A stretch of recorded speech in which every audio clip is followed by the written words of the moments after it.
Bal kadzabu bima lam yuhitu bi'ilmi. Yang sebenarnya mereka mendustakan apa yang mereka belum ketahui. Jadi kalau dia tak tahu, makanya mereka banyak mendustakannya, tidak menerima. Maka di satu Imam Ghazali pernah mengatakan min alamatil jahli kasratul inkar. Tanda orang tak mengerti itu dia pasti banyak mengingkari. Ya, banyak mengingkari. Jadi udah sekarang kita paham gini jamaah. Kalau ada orang menyalahkan, berarti dia tak tahu. Ya, banyak tak tahu. Macam tahlil tu orang salahkan, dia tak tahu sebenarnya. Maulid disalahkannya, dia tak faham. Kalau dia faham, dia tak akan tinggalkan maulid. Kita faham. Biarpun dia berhujah depan saya dengan 1000 dalil, maulid tak akan saya tinggalkan. Kenapa? Saya faham.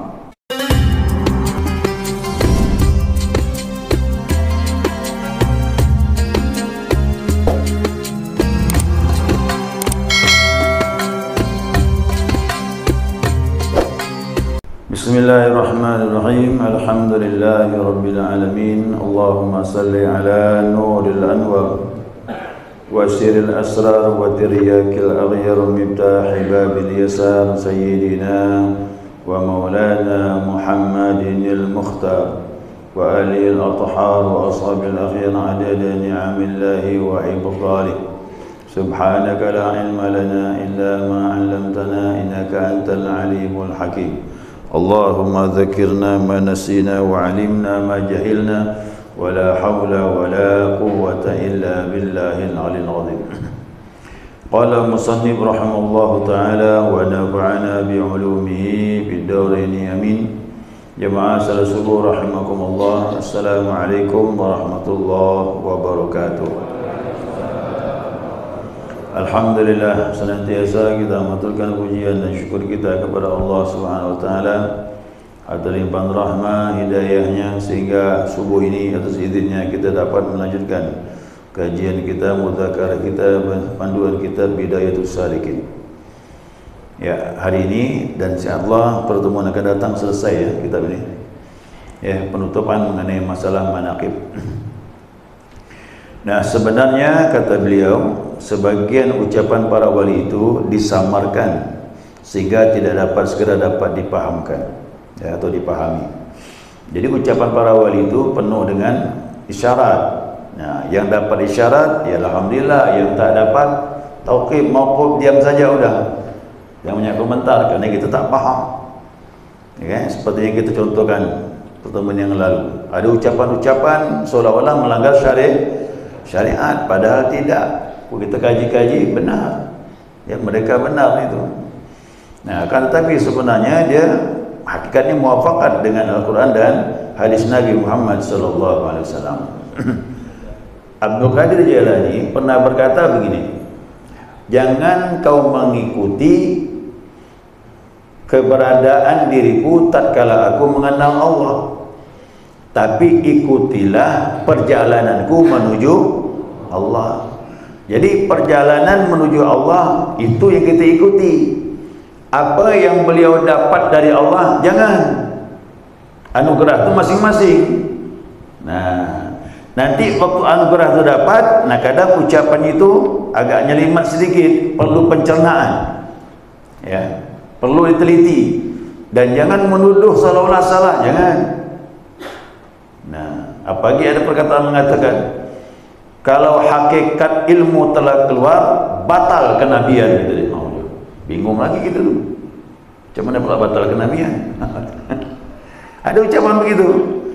Nah, mereka itu mengucapkan kenapa? Mereka itu dibukakan hakikat ilmu yang sebenarnya. Kalau orang sudah mengenal Allah, maka tak perlu lagi ulama, tak perlu lagi para nabi. Kenapa? Dia sudah melihat langsung. Sudah melihat langsung. Orang melihat langsung perlu dalil dah. Tak perlu. Nah, kalau orang sudah kenal Allah tak perlu dalil. Makanya guru kita mengatakan, ya, kalau kau sudah dilihatkan Allah, tak perlu lagi dalil Al-Quran dan hadis Nabi, kerana sudah nyata. Yang kita ini belum melihat dengan nyata. Melihat maksudnya dengan hati. Karena kita belum melihat dengan hati, maka perlu dalil. Kau ucap itu apa dalilnya? Mereka tak perlu dalil, karena sudah dilihatkan oleh Allah Subhanahu Wa Taala. Ini mau dipahami betul. Maka Abdul Qadir menyatakan, jangan kau ikuti aku tatkala aku telah sampai kepada Allah, tapi ikutilah perjalananku menuju perjalanan menuju Allah. Itu boleh ditiru, ibadahnya, keyakinannya, tauhidnya, kesabarannya dalam ibadah, itu boleh ditiru, tapi hasil tak bisa ditiru. Ya, hasil tak bisa ditiru. Nah, udah dapat dipaham tu ya. Itu masanya tu. Waktu Abdul Qadir Jailani didatangi seorang ibu, dia nitip anaknya, tolong didik anak aku ini bagaimana dekat dengan Allah Subhanahu Wa Taala. Dididiklah, dididik. Nanti ibunya tu datang lagi lihat anaknya. Begitu datang lihat anaknya pas duduk dengan Syekh Abdul Qadir Jailani. Anaknya makan roti kering, Abdul Qadir Jailani makan ayam panggang. Fitnah tu. Marahlah si ibu tadi. Ya Syekh, gimana kau mendidik anakku? Kau pilih kasih kau makan nyaman, anakku makan roti kering. Roti kering tu makan ni bah, ibaratnya beras murah tu lah. Beras apa beras murah tu?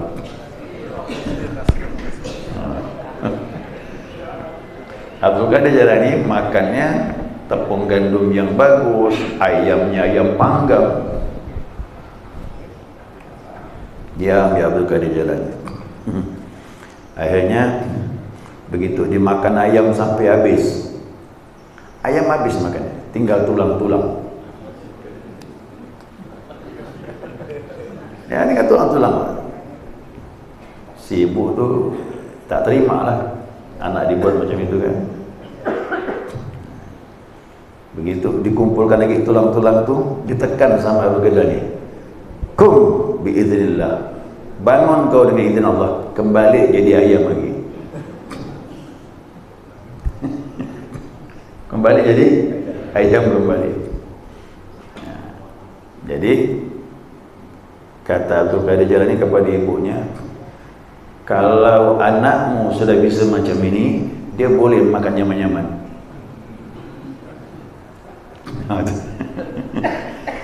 Kenapa? Ini dia masa riyadhah, masa latihan. Anakmu ni masa latihan, tak boleh nyaman-nyaman. Kalau makan nyaman, banyak tidur. Udah banyak tidur, syahwat. Tu dulu berat. Makanya tasawuf dulu itu kok diterapkan sekarang tak mampu. Ya, orang kalau makan nyaman, maaf syahwat kuat. Pergi makan daging-daging tu. Banyak pula. Tidur punyanya. Baru si ibu tu sadar, anakmu sedang berjalan, belum berhasil. Abdul Qadir Jailani bebas makan apa pun boleh, banyak pun boleh. Kenapa? Udah selesai pelajarannya. Ya. Paham tak ni? Jadi hasil yang didapat orang jangan ditiru. Jangan ditiru. Itu karamah tu jangan ditiru, tak boleh. Itu pemberian Allah. Mana mesti dicontoh-contoh. Jangan pula nanti habis makan ayam tulang kumpulkan pula. Ngomong pula kum biiznillah, bangunlah kau dengan izin Allah. InsyaAllah tak bangun-bangun.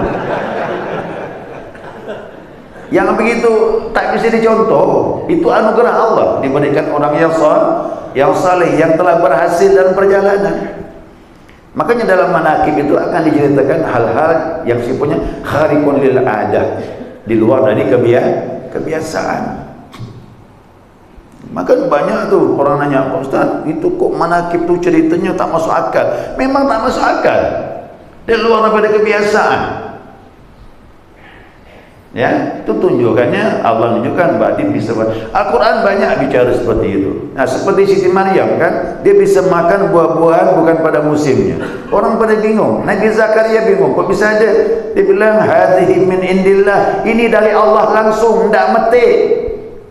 Tidak metik dari pohon, langsung datang depan dia. Itu Maryam. Siapa lagi? Ashabul Kahfi. Itu bukan nabi, orang yang saleh, mempertahankan tauhid. Karena rajanya syirik, suruh melepaskan agamanya, dia tidak mau. Ini tauhid.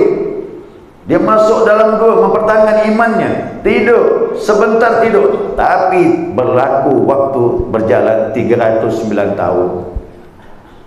Yang dia rasakan tidur sebentar, ya tuh normal, seperti kita tidur tadi malam. Begitulah rasanya. Begitu bangun 309 tahun. Itu namanya karamah, tak bisa ditiru tuh. Itu tak bisa ditiru. Apalagi asistennya Nabi Sulaiman, Asif bin Barkhiyah, bisa pindahkan istana Ratu Balkis dari Yaman pindah ke Palestina. Itu tak bisa tiru, tapi terjadi. Inilah namanya karamah. Hal-hal yang aneh terjadi bagi orang yang saleh. Nah. Karena itu bagi orang yang selalu menyalahkan ucapan-ucapan para wali, termasuk kepada sebagian orang-orang yang sakit batinnya. Sakit batinnya belum paham. Orang belum paham pasti mendustakan. Kaidah ilmu begitu. Kalau ada orang menyalahkan, itu biasanya dia tidak tahu. Kalau dia tahu,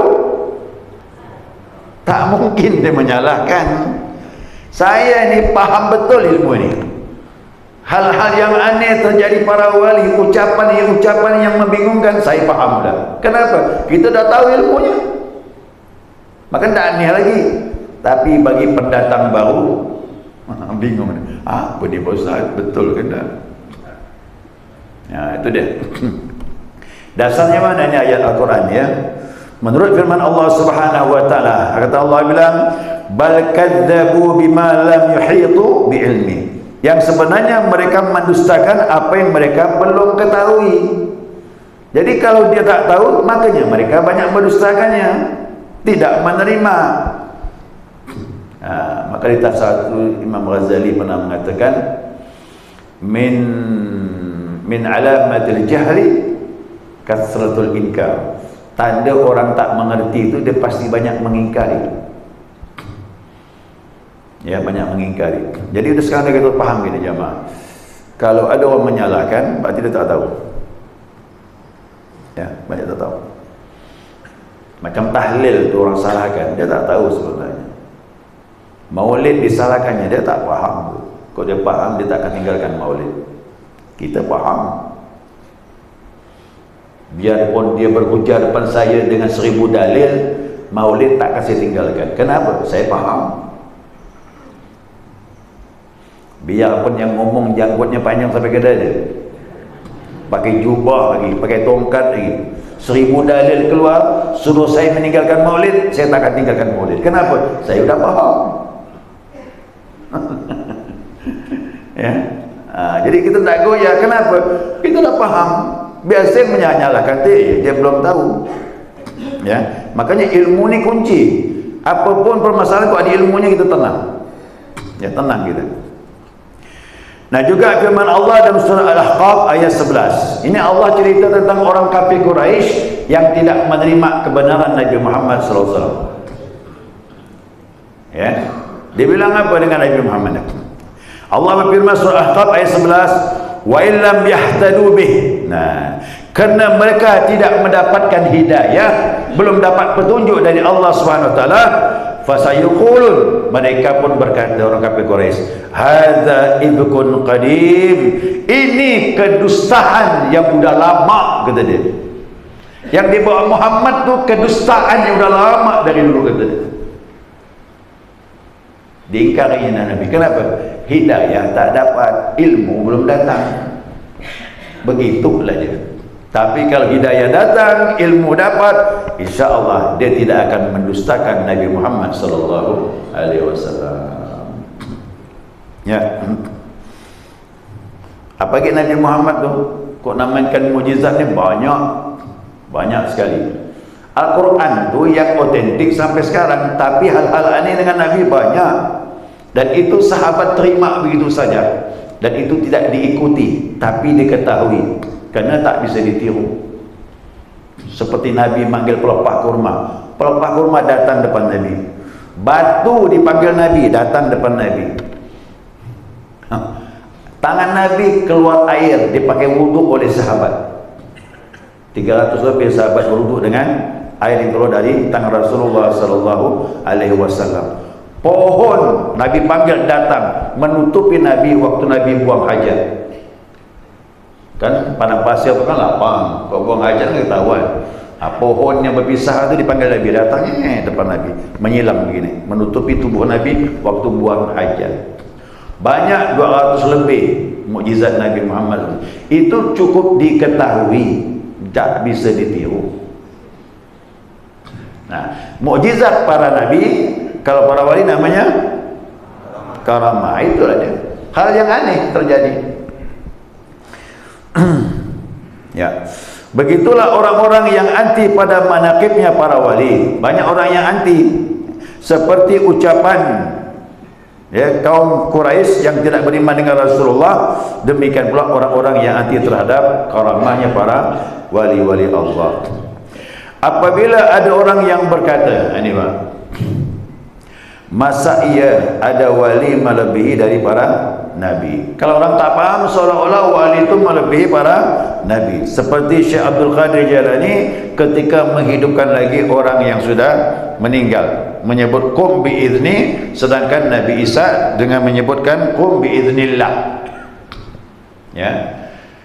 Abdul Qadir Jalani membangunkan orang yang mati dari kuburan, dia bilang qum biizni. Nabi Isa qum biiznillah. Bedanya apa? Seolah-olah dia lebih hebat daripada Nabi Isa. Nabi Isa bilang qum biiznillah, bangunlah kau dengan izin Allah. Abdul Qadir Jalani terhadap orang yang mati, qum biizni, bangunlah kau dengan izin aku, kata dia. Wah, bingung pula, baik Tuhan. Nah, ini kisahnya begini. Ada orang Islam berdebat sama orang Nasrani, orang Kristen di Baghdad nih. Waktu itu di Baghdad masih banyak, sekarang pun masih ada ya, Nasrani, Kristen Ortodok masih ada. Nah, dia berdebatlah nih antara Muslim dengan Nasrani tadi. Si Nasrani membanggakan Nabi Isa. Nabi Isa itu banyak mukjizatnya, menghilangkan penyakit belang, mengetahui apa yang kau simpan di rumah, menghidupkan orang yang mati, banyak, jalan di atas air, banyak kisah Nabi Isa. Orang Muslim ditanya, apa kelebihan Muhammad? Si Muslim ini tak tahu ilmu, tak faham. Dia tahu mukjizatnya Al-Qurannya.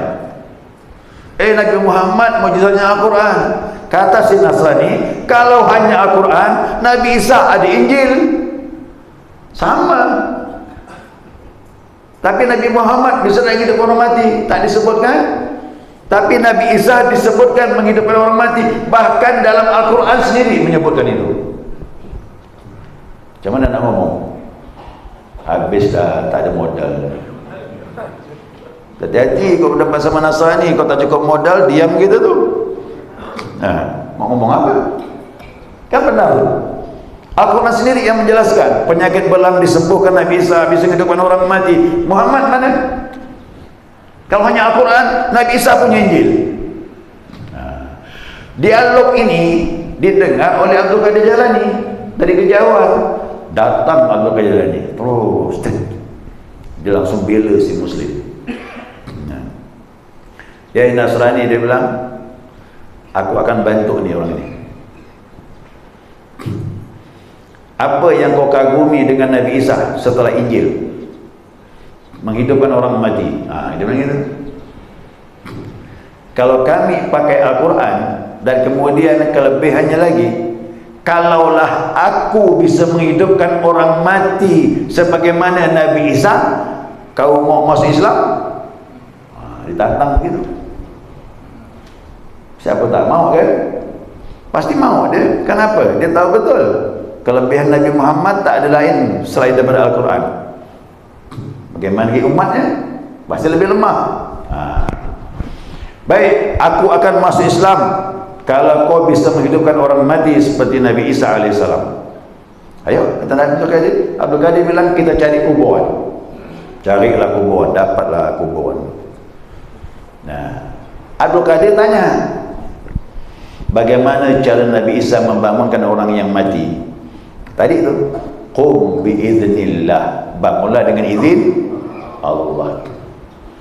Abdul Qadir bilang, aku akan bangunkan orang kubur ni. Dia pun bilang, qum biizni, bangunlah kau dengan izin aku, kata dia. Terbongkar kuburan tu. Terbongkar kuburan tu, muncul orang. Dia pun bersihkan dirinya dengan kain kapannya betul. Dia pun bersair, cuma rupanya ahli sair yang meninggal. Kau tak kuat bak lari gitu dia. Tapi ini kan wali Allah tak bisa takut sama Allah aja, dan itu pun mukjizat. Bukan karamah. Setelah itu dia heran. Qum biizni, bangunlah dengan izin aku. Nah, Abdul Qadir bilang, aku ini bukan nabi. Ingat ya, kata dia. Aku bukan nabi. Aku salah satu umat Nabi Muhammad sallallahu alaihi wasallam. Begitu kan dia bilang. Baru terbingung dia. Kenapa pula? Dia membayangkan umat macam ini.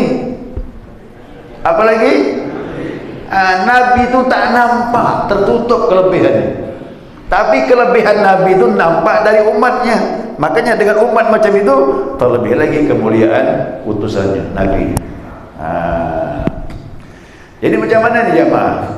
Salah ke ucapan itu? Hadis qudsi ini sahih Imam Bukhari dan Muslim. Ini kalau paham hadis ini sudah selesai urusannya. Tapi siapa yang ragu dengan hadis ini, saya buat angkat tangan. Allah bilang, "Itaqarrabu ilaihi bin nawafil." Hambaku mendekatkan diri kepadaku dengan amalan sunnah hatta uhibbahu, sampai aku cinta kepada dia. Makanya banyak-banyak amal sunnah, banyak-banyak zikir, banyak bangun malam. Ya, sampai aku cinta kepada dia. Idza ahbabtuhu, apabila aku mencintainya, kuntu sam'au bih, akulah jadi pendengarannya, akulah jadi penglihatannya, akulah jadi omongannya. Jadi omongan Abdul Qadir itu qum biiznillah, itu bukan lagi Abdul Qadir, tapi Allah yang mengambil perannya. Dia cuma pelaksana saja. Kalau mata kita ini menjadi penglihatan Allah, kita akan bisa mandang Ka'bah dari Masjid Darul Muttaqin. Kalau pendengaran kita seperti pendengaran Allah dipinjamkan, maka kita bisa paham bahasa semut, kita paham bahasa hewan, kita paham bahasa daun pintu. Ini mohon maaf nih, itu wali Allah bilang, siapa tak paham bunyi kokokan ayam waktu pagi dan tak paham bunyi daun pintu, dia bukan ulul albab. Dia belum dikatakan orang yang ahli dalam pemahaman akal yang resah. Nah, berarti penglihatan Allah, pendengaran Allah, ucapan pun ucapan. Jadi waktu dia mengucapkan itu bukan lagi Abdul Qadir Jalani. Loh, kenapa begitu? Kau beda dengan Nabi Isa? Allah ingin tunjukkan al-Islam yu'la wa la ya'lu alaih. Pada waktu itu Allah ingin lihatkan Islam lebih tinggi, tidak ada lebih tinggi dari Islam, supaya dia tahu betul orang saja. Ternyata umat Nabi Muhammad macam ini, apalagi Nabi Muhammad sallallahu alaihi wasallam. Itu hikmahnya. Tak bisa dah dia pun langsung asyhadu alla ilaha, kan udah janji. Mana boleh ingkar janji? Kalau kau bisa berbuat sebagai Nabi Isa, aku akan masuk. Langsung syahadat, Pak. Tak boleh tidak. Dan hidayah pun datang.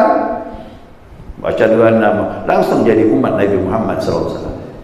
Itu hikmahnya. Nanti akan paham, Pak. Sampai kemana nanti. Orang dekat sama Allah tu, ya Allah. Makanya saya bilang, dia baca ayat gini ni, orang sakit bisa sembuh. Karena ucapan bukan ucapan dia. Dia ucapkan Bismillahirrahmanirrahim, minumkan orang sakit sembuh. Tu kalau sudah sampai derajat para wali-wali Allah seperti itu. Paham ni ya? Mudah-mudahan paham. Kalau tak paham, taukib ya. Diam sambil minta hidayah Allah. Jadi manakib itu kisahnya banyak hal-hal yang khairul lil ada. Ya. Nah, ucapan tersebut di atas tidak lain kerana tidak tahu, lalu mengejek, mencaci segala, padahal artinya karamat itu apa? Amrun khawarikun lil ada, urusan yang menyalahi kebiasaan. Itulah namanya karamah. Malik bin Dinar. Malik bin Dinar ni seorang wali Allah dengan nama yang aneh. Malik tu aja, Dinar tu duit. Jangan. Jadi kalau nama dia dah seram dah. Malik bin Dinar. Malik raja, Dinar duit. Jadi raja bin duit. Kan? Nah, raja bin duit. Dia raja kenapa? Bisa menundukkan orang. Siapa pun berhadapan sama dia, omongan dia bisa menundukkan orang. Walaupun raja sekalipun. Bin duit, bin dinar. Kenapa? Seketika dia bisa mendatangkan uang dengan izin Allah Subhanahu wa taala. Makanya dia tak bawa duit. Begitu perlu dapat duit. Begitu perlu dapat duit. Dia tak bawa duit. Nah, itu dia. Jadi Malik bin Dinar ni ya, dapat fitnah di dalam perahu. Dalam perahu itu ada orang kecurian. Duit dicuri orang. Biasalah di kapal. Macam-macam di kapal tu bang. Makanya kok hilang barang di kapal belum tentu bisa balik tu. Disembunyikannya. Ini Malik bin Dinar. Akhirnya dituduhlah dia kena. Karena penampilannya biasa saja. Inilah ni penampilannya ni tak mungkin apa? Tidak apa nama? Tidak menunjukkan orang-orang yang baik, kerana bajunya maaf asal-asalan, kena tuduh lah dia. Akhirnya awak kapal tu marah sama dia, dipukul. Dia bilang tak ngaku, masih dipukul kan? Dibuang ke laut. Dibuang ke laut. Dibuang ke laut oleh awak kapal. Sakit hati dia kan, dibuang. Berdiri dia bang, di laut dia bisa berdiri. Apa tak terkejut orang perahu tu? Kata dia, yang kita buang ni wali Allah. Itu kadang-kadang aneh tu. Kita Malik bin Dinar tu, banyak kisah dia tu. Itu namanya khairul lil ada. Itu tak bisa ditiru, itu pemberian. Menunjukkan bahawa kesalehan dia, kedekatan dia dengan Allah Subhanahu wa taala. Wallahu a'lam. Ya, subhanakallahumma wa bihamdika asyhadu an la ilaha illa anta astaghfiruka wa atubu ilaik. Allahumma shalli ala Muhammad.